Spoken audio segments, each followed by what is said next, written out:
আসল কথা কি জানেন? যেসব মহিলারা পরকীয়া করে স্বামী থাকা সত্ত্বেও, দেখবেন তারা অধিকাংশই তারা ওই পুরুষের টাকার প্রতি লোভ করেই কিন্তু তিনি পরকীয়া করে। যখন এই পুরুষের টাকা পয়সা শেষ হয়ে যায় তখন লাথি দিয়ে সে অন্য টাকাওয়ালা পুরুষকে খোঁজে। আর যেই স্ত্রী সকাল বেলা থেকে বিকাল পর্যন্ত আপনার জন্য কষ্ট করে সে কিন্তু আপনি কখনো ছেড়ে যায় না। এর নাম হচ্ছিল স্ত্রী, আর ওটার নাম হচ্ছিল দাইয়স, শয়তান।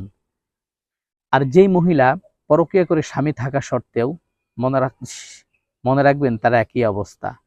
আর যেই পুরুষ স্ত্রী থাকা সত্ত্বেও পরকীয়া করে, মনে রাখবেন সে যেই মহিলার সঙ্গে পরকীয়া করছে সে তার রূপ যৌবন দেহ দেখে পরকীয়া করছে।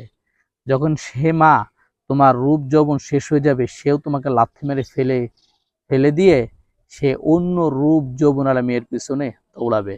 শেষ পর্যন্ত তোমার ওই ভাঙ্গা চূড়া হোক আর তাজা মোটা হোক আর ষাঁড় হোক, স্বামী ওটাই তোমাকে ধরে রাখবে। এই জন্য স্বামী যেটা আছে এটা নিয়ে শুকর আদায় করো।